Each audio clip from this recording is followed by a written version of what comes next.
बिस्मिल्लाहिर्रहमानिर्रहीम। आज का मेरा लेक्चर एग्रीकल्चर के ऊपर है। जो एग्रीकल्चर पाकिस्तान की है उसके ऊपर लेक्चर है और जो पाकिस्तान का स्टेटस है उससे रिलेटेड इन्फॉर्मेशन इसके अंदर है। सो लेक्चर को स्टार्ट करने से पहले तो मैं आपको ये बता दूं कि दो लेक्चर्स के मैं एक्स्ट्रा लिंक प्रोवाइड कर रहा हूँ यहाँ पर।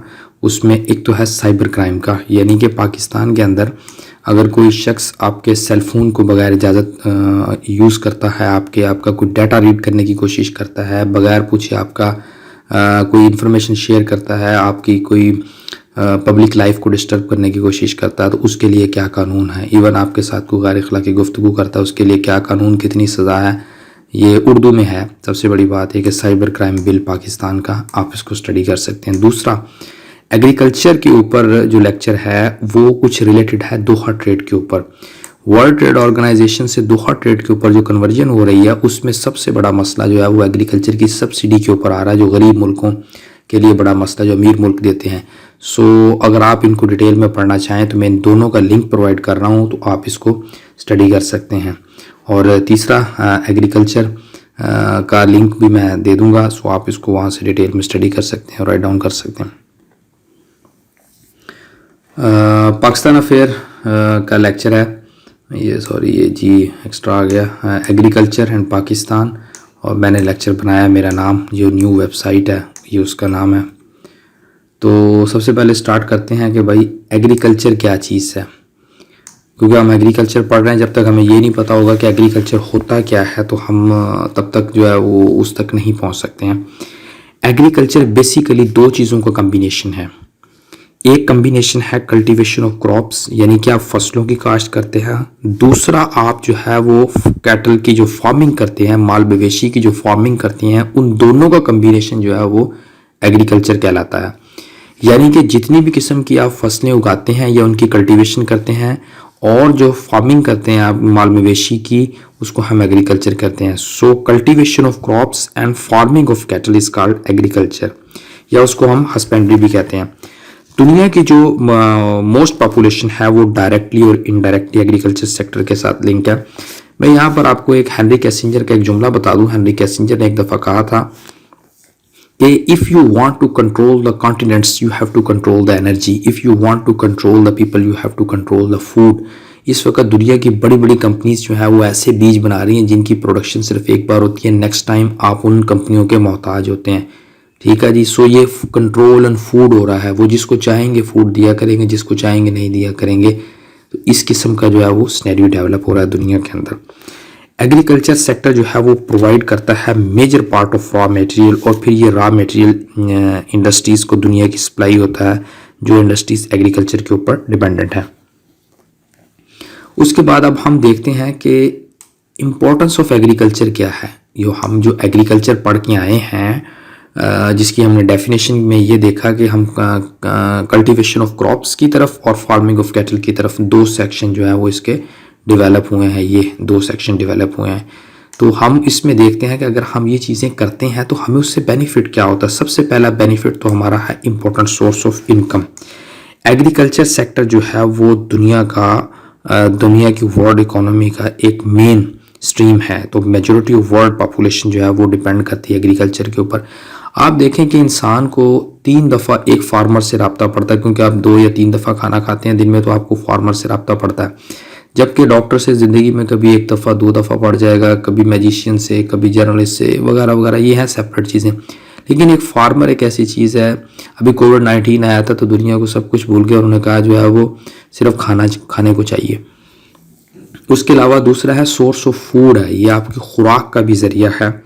एग्रीकल्चर सेक्टर जो है वो प्रोवाइड करता है खुराक मुल्क के लोगों के लिए, जिसमें मिसाल के तौर पर ग्रेन्स है, फ्रूट्स हैं, वेजिटेबल्स है, मिल्क है, मीट etc, जो कि फुलफिल करता है nutritional need of the people. उसके बाद है जी ये main source of national income. किसी भी मुल्क की नेशनल इनकम का मेन सोर्स होता है, स्पेशली उन मुल्कों के लिए जो कि एग्रीकल्चर होते हैं स्पेशली डिपेंड कर रहे होते हैं। जैसे कि एग्रीकल्चर सेक्टर जो है वो main and most important sector होता है मुल्क की इकोनॉमी में। कई मुल्कों की, जैसे पाकिस्तान हो गया, बांग्लादेश हो गया, और प्रेजेंटली ये सेक्टर जो है वो दुनिया में डोमिनेट हो रहा है। दुनिया में वैसे 2 तरह के बिजनेस होते हैं, एक बिजनेस जो है वो मटेरियलिस्टिक होता है, दूसरा सर्विसेज का बिजनेस होता है। उसके बाद सोर्स ऑफ फॉरेन एक्सचेंज, आप इससे ज़र मुबादला भी कमा सकते हैं। ठीक है जी, आप अपने मुल्क में से दूसरे मुल्कों को चीज़ें भेजते हैं। अगर आप किसी मुल्क से जो है वो केमिकल्स और इस तरह की चीज़ें ले रहे हैं तो बदले में उसको आप चावल भेज सकते हैं। जैसे कि हम चावल एक्सपोर्ट करते हैं, मैंगो, ऑरेंज, इस किस्म के फ्रूट हम एक्सपोर्ट करते हैं। उसके अलावा सप्लाई ऑफ रॉ मटेरियल है। एग्रीकल्चर सेक्टर जो है वो रॉ मटेरियल की सप्लाई प्रोवाइड करता है, जो कि मुख्तलिफ प्रोड्यूसिंग सेक्टर्स लगे हुए हैं इंडस्ट्रीज़ के अंदर, जिसमें कॉटन है, यॉर्न है, धागा भी हम बाहर बेचते हैं। ठीक है जी, कपास से। तो ये टेक्सटाइल इंडस्ट्रीज़ को सप्लाई करते हैं। शुगर केन के लिए भी हम रॉ मटेरियल सप्लाई, शुगर है, शुगर के लिए शुगर केन है, ऑयल के लिए सीड हम सप्लाई करते हैं। तो इससे जो है वो हम एक रॉ मटेरियल दे के फिर हम उससे फिनिश प्रोडक्ट्स गेन करते हैं। फिर बैलेंस ऑफ पेमेंट की बात आती है। बैलेंस ऑफ पेमेंट से मुराद ये होता है कि आपने अगर किसी मुल्क ने बाहर से 10 रुपये की चीज़ मंगवाई और बदले में आपने 8 रुपये की भेजी है, तो वो बैलेंस ऑफ पेमेंट की इशू आ जाता है, वो इम्बैलेंस हो जाता है। अगर आपने 10 रुपये की चीज़ मंगवाई है, बदले में आप भी 10 रुपये की कोई ना कोई एग्रीकल्चर का प्रोडक्ट एक्सपोर्ट कर रहे हैं, तो ये उसको बैलेंस कर देता है। बाद टाइम हम चावल एक्सपोर्ट कर देते हैं, हम उसके अलावा इसके गंदम एक्सपोर्ट कर देते हैं, इस तरह की चीज़ें, ताकि जो हम बाहर से हमारा यहाँ से डॉलर जा रहा है या हमको चीन से कोई इलेक्ट्रॉनिक्स प्रोडक्ट इस तरह की चीज़ें मंगवा रहे हैं, तो बदले में हम दूध, गोश्त, इस तरह की चीज़ें सप्लाई करते हैं, ताकि जो है वो हमारा बैलेंस ऑफ पेमेंट का इशू रिमूव हो। उसके बाद अब आते हैं कि एग्रीकल्चर की टाइप कितनी है। सबसे पहली टाइप तो है सबसिस्टेंस एग्रीकल्चर। इससे क्या मुराद है? इससे मुराद ये होता है कि कुछ फार्मर्स आपने देखे होंगे अपने मुल्क के अंदर, उनके पाकिस्तान के अंदर या हिंदुस्तान के अंदर या बांग्लादेश के अंदर, वो क्या करते हैं, उनके पास थोड़ी सी ज़मीन होती है, वो उसमें ये करते हैं कि अपने गुजारे के लिए जितना काश्त किया, अगर 1 किला है, 2 एकड़ ज़मीन है, 3 एकड़ ज़मीन है, वो उसमें सिर्फ़ और सिर्फ अपने गुजारे के लिए काश्त करते हैं। और साल के जो है वो उसमें गंदम के गुजारा हो या कोई सब्जियां फसलें सिर्फ अपने महदूद के लिए या अपने जानवरों के लिए वो चारा काश्त करते हैं अपने घर के लिए, उसको हम कहते हैं सबसिस्टेंस एग्रीकल्चर। दूसरा है इंटेंसिव एग्रीकल्चर। इंटेंसिव एग्रीकल्चर से क्या मुराद होता है? इससे ये मुराद है कि आपके पास ज़मीन थोड़ी है लेकिन आप उससे ज़्यादा प्रोडक्शन लेना चाह रहे हैं, उसको हम इंटेंसिव एग्रीकल्चर कहते हैं। इससे फिर हम इसमें क्या करते हैं, हम बेटर क्वालिटी वाटर प्रोवाइड करते हैं, उसके लिए हम अच्छे सीड्स प्रोवाइड करते हैं, हम फर्टिलाइज़र प्रोवाइड करते हैं, पेस्टिसाइड्स प्रोवाइड करते हैं, ताकि हम उससे ज़्यादा फसल ले सकें। और इस किस्म की एग्रीकल्चर ज़्यादातर जो है वो UK, France, Pakistan, India, China, Bangladesh, Indonesia और इजिप्ट में होती है। उसके अलावा फिर हम नेक्स्ट में हम आते हैं एक्सटेंसिव एग्रीकल्चर। एक्सटेंसिव एग्रीकल्चर से क्या मुराद है? इस किस्म की एग्रीकल्चर जो है वो प्रैक्टिस उन मुल्कों में की जाती है जहाँ पर आबादी कम और रकबा ज़्यादा होता है। ठीक है जी, और जिसमें अमेरिका है, रशिया है, ऑस्ट्रेलिया है, ब्राज़ील है। तो यहाँ पर फिर मॉडर्न मशीनरी यूज़ की जाती है for agriculture on large scale, यानी कि आबादी जहाँ पर कम हो, रकबा ज़्यादा हो, वहाँ पर हम जो एग्रीकल्चर की जो टाइप को कहते हैं उसको हम कहते हैं एक्सटेंसिव एग्रीकल्चर। फिर कमर्शियल एग्रीकल्चर आ जाती है। कमर्शियल एग्रीकल्चर से मुराद ये है कि क्रॉप आप ग्रो करते हैं ऑन प्लांटेशन, जिसमें आप शुगर केन है, बनाना है, कोकोनट है, स्पाइसेस है, कॉफ़ी है। तो इस किस्म की जो है वो साउथ ईस्ट एशिया के अंदर, अफ्रीका के अंदर, अमेरिका, मलेशिया, इंडोनेशिया, श्रीलंका, इन ममालिक के अंदर ये काश्त की जाती है। इस किस्म की एग्रीकल्चर जो है वो आमतौर पर वेरी वास्ट होती है। उसके बाद ट्रक फार्मिंग होती है। जो बड़े बड़े शहर हैं जहाँ पर, जैसे कि कराची हो गया, यहाँ पर हम इतनी काश्त नहीं कर सकते, तो फिर जो पेरिशेबल फ्रूट्स होते हैं ना, जो जल्दी ख़राब होने के चांसेस, फिर वो दूसरे शहरों से लाकर यहाँ पर बिग मार्केट्स में जहाँ पर पॉपुलेशन ज़्यादा होती है वहाँ पर हम उसको सेल करके फौरी अर्निंग कर लेते हैं। उसके अलावा फिर मिक्स्ड फार्मिंग आ जाती है। इस किस्म की एग्रीकल्चर में क्या होता है, इसमें आप जो है वो फसलें भी ग्रो करते हैं और कैटल की ब्रीडिंग दोनों साइमल्टेनियसली की जाती है। तो ये उन रीजन्स में की जाती है जैसे कि मैक्सिको हो गया, ब्राज़ील हो गया, साउथ अफ्रीका हो गया, यूरोप हो गया और कुछ पार्ट्स ऑफ एशिया हो गया। ये मिक्स फार्मिंग यहाँ पर पाई जाती है। ये कमर्शियल ऑब्जेक्टिव्स को अचीव करने के लिए बेसिकली होती है। उसके बाद है जी सीरियल क्रॉप्स। सीरियल क्रॉप से क्या मुराद है? ये क्रॉप्स जो है वो कल्टीवेट की जाती हैं लार्ज स्केल पर टू मीट लोकल रिक्वायरमेंट्स, जिसमें main cereal crops of Pakistan, जिसमें वीट, राइस, ग्राम और वेरियस लेंटल्स एंड दालें वगैरह होती हैं। अच्छा, अब सेलेंट फीचर्स ऑफ एग्रीकल्चर्स कौन से हैं? सबसे पहले तो इरीगेटेड एग्रीकल्चर्स हैं। हम जो कल्टीवेशन ऑफ क्रॉप्स करते हैं वो इरिगेशन सिस्टम आबपाशी के ज़रिए करते हैं, उसको हम कहते हैं इरीगेटेड एग्रीकल्चर्स में। इन पाकिस्तान के अंदर जो डेवलपमेंट ऑफ एग्रीकल्चर्स है वो लिंक है एडवांसमेंट और extension of means of irrigation, जिसमें क्लाइमेट ऑफ कंट्री जो है वो हॉट और ड्राई है। नॉर्दर्न और हिली एरियाज़ में पाकिस्तान में रीज़नेबल रेंस बारिश होती है, लेकिन बाकी ममालिक के अंदर इरिगेशन सिस्टम एग्रीकल्चर के लिए हम नहरों के ज़रिए दूसरे के ज़रिए, इसको हम डिटेल में पढ़ेंगे अभी आगे चल के। तो उसके अलावा रेन शेड एग्रीकल्चर से क्या मुराद है? रेन शेड एग्रीकल्चर से मुराद यह है कि जहाँ पर बारिशें नहीं होती हैं प्रॉपर, तो वहाँ पर हम जो तरीका यूज़ करते हैं वो उसको हम रेन शेड कहते हैं, यानी कि जहाँ पर अंडरग्राउंड वाटर जो है वो सूटेबल नहीं है कल्टीवेशन के लिए और कैनाल वाटर ज़्यादा तक नहीं पहुँच सकता, तो वहाँ पर हम फिर डिपेंड रहते हैं रेन के ऊपर, बारिश के ऊपर। दोबारा मैं इसको रिपीट कर देता हूँ, जहाँ पर ग्राउंड वाटर सूटेबल नहीं है कल्टीवेशन के लिए, ठीक है जी, और नहरों का पानी नहीं पहुँच सकता है, तो वहाँ पर हम जो है वो बारिश के पानी के ऊपर डिपेंड करते हैं, उसको हम रेन शेड एग्रीकल्चर कहते हैं। इसमें मुल्क के कौन कौन से इलाके शामिल हैं? मुजफ्फरगढ़, लिया, बक्खर, भावलपुर, ठीक है जी। यहाँ पर जो है वो फसलें कौन सी होती हैं? पर्ल मिलेट है, वीट है, मेज़ है, मस्टर्ड है, इस ग्रोन इन एडिकेट अमाउंट। उसके बाद माउंटेनस रीजन्स आ जाती है, जहाँ पर ऊंचे नीचे इलाके हैं, तो वहाँ पर कभी बारिश के ज़रिए और फिर ये इसको हम रेन शेड के ज़रिए इरीगेटेड टाइप्स, बोथ टाइप्स हम यूज़ करते हैं माउंटेनस रीजन के लिए। सो ये मैंने माउंटेनस रीजन भी कवर कर दिया। अब पाकिस्तान की जो डिस्ट्रीब्यूशन ऑफ मेजर क्रॉप्स हैं वो कौन कौन सी हैं? पाकिस्तान के अंदर दो तरह से, एक तो रबी क्रॉप्स होती हैं, वो विंटर यानी कि अक्टूबर में उनको हार्वेस्ट किया, अक्टूबर के अंदर वो स्टार्ट होती हैं और उनको हार्वेस्ट किया जाता है समर के अंदर। तो इसमें जो है वो वीट, पार्ले, ग्राम, ऑयल सीड्स आ जाती हैं। और जो खरीफ क्रॉप्स हैं वो उनका टाइम टेन्योर जो है वो समर में यानी कि जून टू सितंबर होता है, और उसमें कौन कौन सी rice, maize, cotton, sugar cane, spike millet and pearl millet ये आ जाती हैं। तो बारी बारी अब ज़रा हम इसको देखते हैं कि राइस से क्या मुराद है। राइस जो है वो इम्पोर्टेंट खरीफ क्रॉप्स है पाकिस्तान की। इसके लिए आपको हॉट ह्यूमिड क्लाइमेट और अबेंडेंट रेन्स और रिच सॉफ्ट सॉयल चाहिए होती है। और not only hot climate is necessary at the time of sowing, but water should remain standing in its fields. पानी भी इसके जो है वो ऐसी ज़मीन हो पानी भी खड़ा रहे, बिल्कुल ही ना ज़मीन चूस ले, इस किस्म का नहीं होना चाहिए। Extra flooding and abundant rain is favourable for rice crop. उसके अलावा फिर गंदम की बात करते हैं। गंदम जो है वो most important rabi crops of Pakistan है। इसमें level of soil is necessary, इसके लिए ज़रूरी है for it so that watering is easy. उसके अलावा टोटल एरिया जो कि इस क्रॉप के अंदर है वो 5 मिलियन एकड़्स है। और उसमें बल्कि अब एक और मसला बड़ा हमारे मुल्क के अंदर, जो कॉलोनीज़ बन रही हैं उससे हमारी एग्रीकल्चर लैंड ख़त्म होती जा रही है। उसमें फिर अब जो इलाके जहाँ पर ये काश्त होती है, मुल्तान, साहिवाल, फैसलाबाद, सरगोदा, मुजफ्फरगढ़, जंग, इसकी डिटेल आपको मिल जाएगी। फिर इसी तरह मेज़ है, इसको आप ग्रो करते हैं for food and animal fodder के लिए, इट इज़ इम्पॉर्टेंट क्रॉप है खरीफ के लिए। Most of the maize harvest की जाती है in the plains of Peshawar and Mardan, in K P के, साहिवाल में, मुजफ्फरगढ़ में, झंग, भावलपुर, डेरा गाजी खान और उखाड़ा, ये पंजाब के एरिया हैं। उसके अलावा फिर कॉटन की हम बात करते हैं। पाकिस्तान की जो कॉटन वो दुनिया का 5% है, लेकिन अब थोड़ा बहुत शायद कम हो गया हो, क्योंकि हम कॉटन में भी थोड़ा सा ज़रा पीछे चले गए, क्योंकि हमारी इनपुट महंगी होती जा रही है। उसके अलावा ये important cash crop of Pakistan है।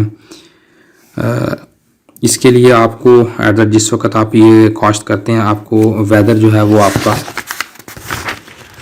हॉट और ड्राई होना चाहिए इस किस्म के लिए। और फिर जिन इलाकों में ये काश्त होती है, डेरा गाजी खान, मुजफ्फरगढ़, जंग, भावलपुर, मुल्तान, साहिवाल, फैसलाबाद, पंजाब। उसके अलावा फिर ये शुगर केन, जिसको शुगर माफिया भी पाकिस्तान के अंदर ये चल रहा है। शुगर केन एक और कैश क्रॉप है ये खरीफ की। इसके लिए ड्राई और विंटर जो टेम्परेचर है वो अनफेवरेबल होता है इस क्रॉप के लिए। शुगर केन के जो फील्ड्स हैं वो मोस्टली फाउंड किए जाते हैं बेटर इरिगेशन के लिए। ये Peshawar, Mardan district of KP के और कुछ पंजाब के जो मैदानी इलाके हैं उनके अंदर भी ये होता है। उसके अलावा पाकिस्तान के अंदर जो एग्रीकल्चर प्रॉब्लम्स हैं वो कौन कौन से हैं? एक तो जो कल्टीवेटर्स है ना, उसको फाइनेंशियल प्रॉब्लम, बड़ी ट्रबल्स होती है उसके पास। एक तो ये मैंने खुद भी देखा है पाकिस्तान के अंदर, कि यहाँ पर लोगों के पास एक तो प्रॉपर पैसे नहीं होते हैं, वो उधार सामान ख़रीदते हैं क्रेडिट के ऊपर, तो उनको वो बड़ा महंगा मिलता है। उनकी ज़ाहिर सी बात है, जब आपकी इनपुट महंगी होगी ऑब्वियसली जो है वो चीज़ आपकी महंगी। दूसरा जो है वो लोगों का प्रॉफिट बहुत ज़्यादा है। फिर अच्छे बीजों का इस्तेमाल, अच्छी फर्टिलाइज़र का इस्तेमाल, पेस्टिसाइड्स, ट्रैक्टर, थ्रेशर, हार्वेस्टर और जो इरिगेशन रिसोर्सेज हैं वो उस आम एवरेज के लिए, फार्मर के लिए बहुत मुश्किल है। दूसरा फिर तालीम का फुकदान है, वहाँ पर मॉडर्न टेक्निक से लोग अवेयर नहीं है, प्लान कैसे बनाएं बेटर प्रोडक्शन के वो नहीं है। फिर उसके अलावा दूसरा जो है वो natural disaster like flood, earthquake इस किस्म के आ जाए तो उनको मैनेज करने के लिए हमारे पास जो है वो रिसोर्सेज नहीं होते हैं। उसके अलावा लार्ज पार्ट ऑफ जो हमारे फार्म लैंड्स हैं वो अनकल्टिवेटेबल हैं बिकॉज ऑफ सैलिनिटी, इसकी वजह से भी हमारे पास मसला है। दूसरा ये है कि हमारा पुअर मींस ऑफ ट्रांसपोर्ट है, उसके लिए फिर हम एग्रीकल्चर प्रोडक्ट्स जो है वो मैदानों में यानी कि मार्केटों में नहीं ला सकते हैं। उसके अलावा फिर जो नए बीजों का इस्तेमाल नहीं है हमारे पास, केमिकल फर्टिलाइज़र का इस्तेमाल नहीं है, एग्रीकल्चर मशीनरी नहीं है हमारे पास, लोगों के पास जो है वो सेविंग नहीं होती है। ठीक है जी, हम कम तवज्जो देते हैं मॉडर्नाइजेशन की तरफ। मैंने एक लेक्चर बनाया हुआ है वैसे इंडस्ट्री के ऊपर भी, उसका भी मैं यहाँ पर एक लिंक दे देता हूँ, तो वो भी आपको अंडरस्टैंड करने में हेल्प देगा कि हमारे क्या मसाइल क्या हैं, एग्रीकल्चर से वो भी लिंक है। अच्छा, इसमें इम्प्रूवमेंट क्या होनी चाहिए? एक तो इम्प्रूवमेंट ये होनी चाहिए जो हमारा फ्यूडल सिस्टम है ना, जो हज़ार 2 एकड़ लेके बैठे हुए, एक तो वो ख़त्म होना चाहिए। दूसरा डैम बनने चाहिए ताकि स्टोरेज कैपेसिटी हमारी बढ़ सके।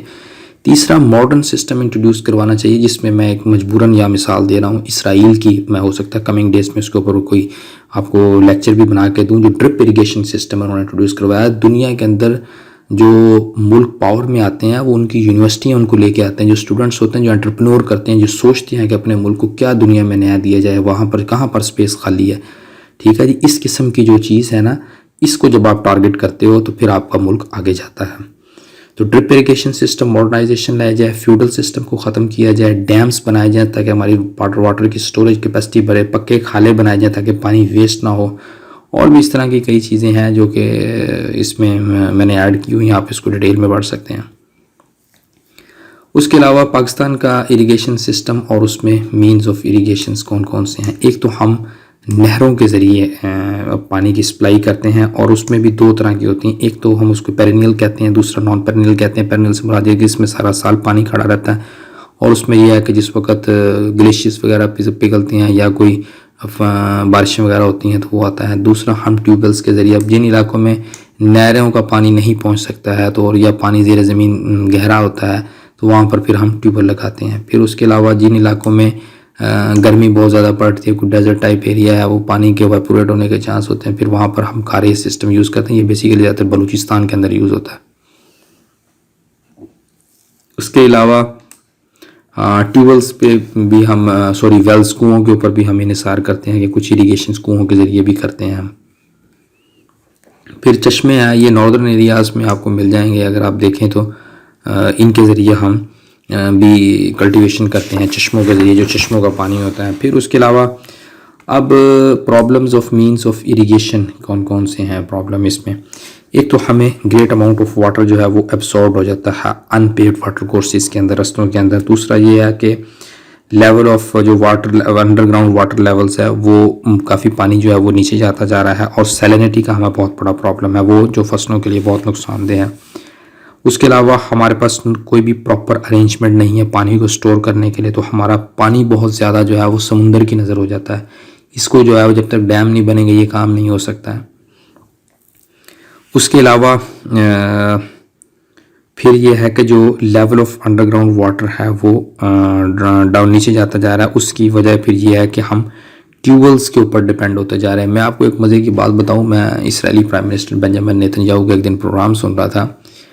उन्होंने बड़ी प्यारी बात की। उन्होंने कहा कि हमारे पास पानी की किल्लत नहीं है दुनिया में। इसराइल, वैसे तो ये दुनिया की 400-500 बड़ी कंपनियों को, इसराइली दुनिया को लीड कर रहा है इस वक्त, लेकिन दो चीज़ें मैं आपको बताऊं, ठीक है हमारी दुश्मनी उनसे एक सेपरेट चीज़ है, लेकिन अगर कोई दुनिया में कोई अच्छा काम करता है उसको सीखना चाहिए, अंडरस्टैंड करना चाहिए। दो काम के अंदर वो दुनिया को लीड कर रहे हैं इस वक्त। एक तो साइबर स्पेस के अंदर, मैं भी हम बड़ी जल्दी जो है वो एक साइबर के ऊपर एक लेक्चर बनाऊंगा कि साइबर क्या थे, किसको है, एक ताकि एक आम आदमी को अंडरस्टैंड कर सके कि व्हाट इज़ साइबर। तो दुनिया में जो साइबर टेक्नोलॉजी है, जो दुनिया की बैंकिंग सिस्टम की जो साइबर का जो सिक्योरिटी का निज़ाम है वो उसको लीड कर रहे हैं। दूसरा, एग्रीकल्चर में वो दुनिया को लीड कर रहे हैं। ड्रिप इरिगेशन सिस्टम इतना कमाल है कि पौधे को जितना पानी, जितनी खुराक चाहिए वो उसको उतनी ही पहुंचती है। ठीक है जी, तो ये उन्होंने कमाल किया। वो उनके एंटरप्रेन्योर्स दुनिया के सामने आए हैं, तो वो मैं उनका सुन रहा था। वो ये बता रहे थे कि हम दुनिया में साइबर स्पेस में और इसमें जो है वो दुनिया को लीड कर रहे हैं। ये कोई मजाक नहीं है। दुनिया को छोटा सा मुल्क है जिनकी पूरी दुनिया में जो है वो 8 मिलियन ज्यूज़ हैं। सो उस पर फिर वो बता रहे थे कि हमारे पास पानी की कमी नहीं है, ठीक है जी, लेकिन हम कोशिश करते हैं जो हमारा पानी जितना भी हम डेली हमारी कंजम्पशन है हम उसको रिसाइकल करें और फिर उसी को ही दोबारा यूज़ करें। हमारा जो स्टोरेज है पानी का, जो हमारे जो भी सोर्सेज हैं उनके पास पानी के मीठे के, हम उसको ज़ाया ना करें। जो पानी जो डेली वेस्ट होता है, लोगों का यूज़ होता है, उसको दोबारा साफ़ करके उसको दोबारा यूज़ करें हम। सो ये उनकी एक टेक्निक है। वो अपना पानी ज़ाया नहीं करते। अंडरग्राउंड वाटर तो उस वक्त यूज़ किया जाता है जब आपके पास कुछ भी ना हो।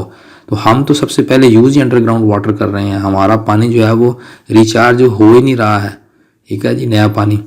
सो ये हमारे पाकिस्तान की प्रॉब्लम है। इसका मैंने थोड़े बहुत 1-2 सोल्यूशन भी दिए हैं। सो आज का लेक्चर जो है वो यहीं पर इख्तिताम पजीर होता है। लेक्चर को सुनने के लिए शुक्रिया।